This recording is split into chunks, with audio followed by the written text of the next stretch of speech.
दोस्तों नमस्कार। एक प्रश्न आया है कुछ सीनियर सिटीजन की तरफ से, कुछ अन्य आम जनता की तरफ से। उस पर मैं आपका कमेंट चाहता हूं कि उस पर आपका क्या कहना है, हमारे सब्सक्राइबर्स का कहना क्या है और हमारे अन्य साथियों मित्रों का क्या कहना है। देखिए, सबके घरों में करीब करीब बिजली है। इतना तो सरकार ने किया कि बिजली लगभग गांव-गांव तक पहुंचा दी। ठीक है भाई, अब बहुत खुशी की बात है, बधाई की पात्र है सरकार। भाई साहब, सबसे पहले जब बिजली का बिल कभी आता था तो कितना कम रुपए आता था। उसका सिस्टम बहुत अच्छा था कि भाई उसका बिजली का ये रेट है, इतने रुपया प्रति यूनिट इसकी दर है और आपने महीने में इतनी यूनिट बिजली जलाई और उतने गुणे इतने जो रेट है उसका बराबर इतने ही आपको पैसा पेमेंट करना है और आप अपना पेमेंट ईमानदारी से कर देते थे। ठीक है ना। लेकिन है क्या अब इस समय क्या है कि कालांतर में क्या हुआ, आज के दौर में सब लोग एलईडी का बल्ब इस्तेमाल करते हैं। ज़्यादातर लोग, शायद ही कोई दूसरा को इस्तेमाल करता हो। पहले नॉर्मल रोशनी के लिए 100 वाट का बल्ब लोग लगाते थे और तब कितना कम बिजली का बिल आता था। और मैंने जैसा बताया, केवल और केवल ये आता था कि ये रेट है और इस हिसाब से आपको जमा करना हो, लोग जमा करते थे। आज की स्थिति यह है कि एलईडी का बल्ब लगता है। इतना स्मार्ट तरीके के अप्लायंसेज आ गए हैं, 4 स्टार, 5 स्टार और 6 स्टार और 7 स्टार, मतलब जिसमें कम बिजली का कंजम्पशन हो, आउटपुट अच्छा हो। चलिए भाई, बिजली बचाना चाहिए, देश हित में बिजली बचाना चाहिए ताकि सबको बिजली मिल सके, बिजली की कमी ना रहे। लेकिन मैं आज ये वीडियो केवल इसलिए बना रहा हूँ, लोगों ने मुझसे कहा कि आप इस बात को अपने चैनल के माध्यम से उठाइए और सरकार के कानों तक पहुँचाइए। हो सकता है कि ये बात सरकार के कानों तक भाई साहब ये अधिकारी न पहुंचने देते हों। ये ऐसा होता है, अधिकांशतः ऐसा होता है। माननीय मुख्यमंत्री जी, माननीय प्रधानमंत्री जी एक एक चीज़ देखने नहीं पहुंच सकते। ये सिस्टम बनाया हुआ उन्होंने, लेकिन सिस्टम में ही शामिल कुछ अधिकारी और कुछ गड़बड़ अधिकारी सारा मामला गड़बड़ कर देते हैं। माननीय मुख्यमंत्री जी और माननीय प्रधानमंत्री जी के उद्देश्यों को भी पूर्ति में ये लोग बाधा बनते हैं और जनता को पीड़ा पहुंचाते हैं। जो प्रधानमंत्री जी और माननीय मुख्यमंत्री जी नहीं चाहते, वो हमेशा कल्याण चाहते हैं। मैं सीधे सीधे अपनी बात पे आऊँ, जो मैं कहना चाहता हूँ।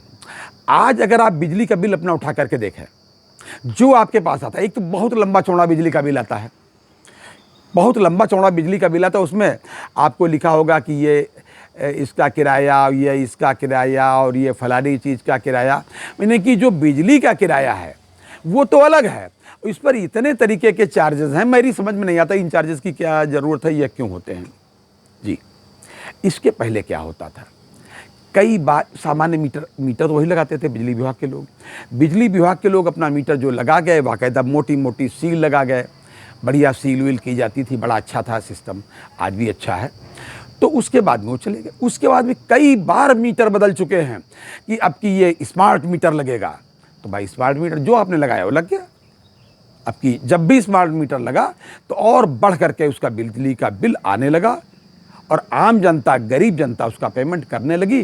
राजनेताओं पर, बड़े अधिकारियों पर इसका फर्क नहीं पड़ता, क्योंकि उनके लिए अधिकांश यूनिट फ्री बिजली रहती है। ऐसा रहता है सांसदों के लिए, विधायकों के लिए, सबके लिए इतने यूनिट फ्री और ये फ्री, उतने में उनका सब निपट जाता है। पता नहीं कैसे कैसे बिजली की, अब हम इस पर सीधे सीधे नहीं कहेंगे कौन कितनी चोरी क्या करता है।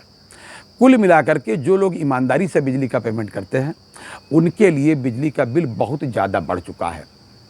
आज क्यों फिर बता रहा हूँ इसके अतिरिक्त, भाई साहब फिर ये साजिश हो रही है, फिर ये बात संज्ञान में आई है कि फिर और स्मार्ट मीटर लगाए जाएंगे, सुपर स्मार्ट मीटर। जी हाँ, अब भैया तुम्ही ने मीटर लगाए, फिर तुमने स्मार्ट मीटर लगाए, अब सुपर स्मार्ट और परम स्मार्ट और महा स्मार्ट है, क्या आप मीटर लगाओगे? यानी जरूर कुछ ना कुछ उसमें खुड़पेंच होगी, निश्चित रूप से मेरा अपना मानना है। ऐसा जनता को शक है, इसलिए मैं कह रहा हूँ, जनता की तरफ से कह रहा हूँ। उसमें निश्चित भाई देख, सुपर आपने लगाए, पहले बढ़िया वाले लगाए, स्मार्ट लगा दिया, अब स्मार्ट में डबल स्मार्ट और आपको पैसा चाहिए।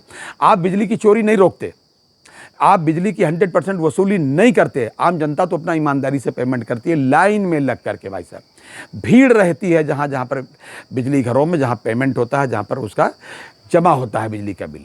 लेकिन जिन लोगों को फ्री होती है उनसे ज़रा सा पूछिए कितने बजे से हैं, उनसे कोई फ़र्क नहीं, वो इसकी आवाज़ भी नहीं उठाएंगे। उनसे क्या मतलब इन सब बातों का? ये गरीब जनता खून नचोड़ने के लिए है। लेकिन ये सब बातें अगर माननीय मुख्यमंत्री जी तक पहुँचे, माननीय प्रधानमंत्री जी तक पहुँचे, तो मुझे लगता है इसमें कुछ ना कुछ समाधान जरूर निकलेगा। कि आप अपना मीटर जो चाहें लगाएं, लेकिन शंका तो यहाँ तक की जा रही है भाई साहब कि इस बार जो सुपर स्मार्ट मीटर लगने की बात है, इसमें कोई चिप टाइप की चीज़ लगेगी जिसकी कंट्रोलिंग वो उनका सिस्टम करेगा कि जब चाहे उनको पैसे की ज़रूरत है, जिससे डीए नहीं घटता बढ़ता रहता है, उसी तरीके से अपना घटाएं बढ़ाएंगे ब्याज दर, उसके जैसे उनको फंड्स की ज़रूरत हुई उन्होंने थोड़ा सा दो चूड़ी कसी, आपका मीटर तेज चलने लगा या उसकी रीडिंग ज़्यादा आ गई। थोड़ा थोड़ा भी लेंगे तो सबसे कितना हो जाएगा। अरे भैया, ईमानदारी का गरीब जनता के पास पैसा नहीं है इतना, वैसे ही जनता कितनी गरीब है भारत की। तो जो पैसा वो ईमानदारी से दे रही है, ईमानदारों को न तंग करिए। आप मीटर सही लगाइए, बिजली की चोरी करे उसको दंडित करिए, उसको जेल में डालिए। जो पेमेंट ना दे रहा हो उसकी बिजली काटिए और उसको दंडित करिए। लेकिन जो लोग ईमानदारी से पेमेंट कर रहे हैं उनको क्यों तंग कर रहे हैं? अक्सर बात ये आती है कि बिजली विभाग को प्राइवेट कर देंगे। अच्छा भैया, काहे के लिए प्राइवेट कर दोगे? आप इसलिए प्राइवेट करना चाहते हैं कि वहाँ के कर्मचारी आपके हिसाब से निकम्मे हैं। अरे निकम्मे हैं तो उनको क्यों नहीं नौकरी से बर्खास्त करते हैं भाई साहब? तुरंत बर्खास्त करिए और ज़्यादा गड़बड़ करें तो उनको जेल में डालिए। लेकिन प्राइवेटाइजेशन का मतलब ये शोषण नहीं होना चाहिए कि साहब जो है जिस कर्मचारी की तनख्वाह 25,000 होनी चाहिए उसको ठेकेदार के माध्यम से जो है 10,000 रुपये का आप वेतन दीजिए। जब 10,000 वाला कर्मचारी आएगा और उसको पता भी नहीं रहेगा कि कब तक मेरी नौकरी है, तो वो और ज़्यादा भ्रष्टाचार करेगा। वो और भ्रष्टाचार करेगा कि पता नहीं नौकरी कब तक रहे कब तक ना रहे, लूट सके सो लूट। तो मैं तो समझता हूँ कि सरकार से निवेदन करता हूँ कि जिसको भी नौकरी दें, स्थायी नौकरी दें, और जैसे ही वो गड़बड़ करे उसको सजा भी दें और जेल में भी डालें। लेकिन प्राइवेटाइजेशन बिल्कुल ना करें। आप कहीं विदेश से तो आदमी लाते नहीं हैं, तो इसी धरती के लोग, यही आपके वोटर, यही आम जनता, इसी में से आप छांट के लाते हैं। बस कम पैसे देने वाले को ही प्राइवेटाइजेशन की बात करते हैं, जिसको कम पैसा देना पड़े। कम पैसा जिसको दोगे, जिसको स्थायी नहीं जिसकी नौकरी होगी, उसको डर होगा, एक कॉमन डर उसके मन में व्याप्त हो जाएगा कि भैया इतने दिनों के बाद हमारी निकाल दिए जाएंगे, हो सकता है बीच में निकाल दिए जाएं, तो जब तक इतना पैसा लूट लो, बेईमानी कर सको। खैर, ये दूसरा विषय है।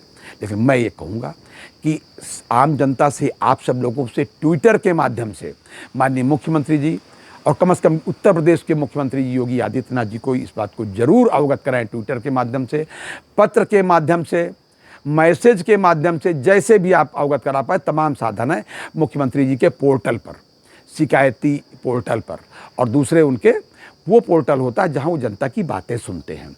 मैं समझता हूं कि अगर उन तक ये बातें पहुंचेंगी तो निश्चित रूप से आपको राहत मिलेगी। अन्यथा बिजली के दाम इतने ज़्यादा बढ़ने वाले हैं कि मैं आपको बता नहीं सकता। ऐसी सूचनाएं हैं। ये था आज तक का अपडेट। अगली बार किसी अन्य अपडेट के साथ फिर हाजिर होते हैं। तब तक के लिए इजाज़त दीजिए और देखते रहिए आपकी बात। आपकी बात को हमेशा अपने चैनल के माध्यम से उठाता रहूँगा और सरकार के कानों तक पहुँचाता रहूँगा। जय हिंद, जय भारत, नमस्कार।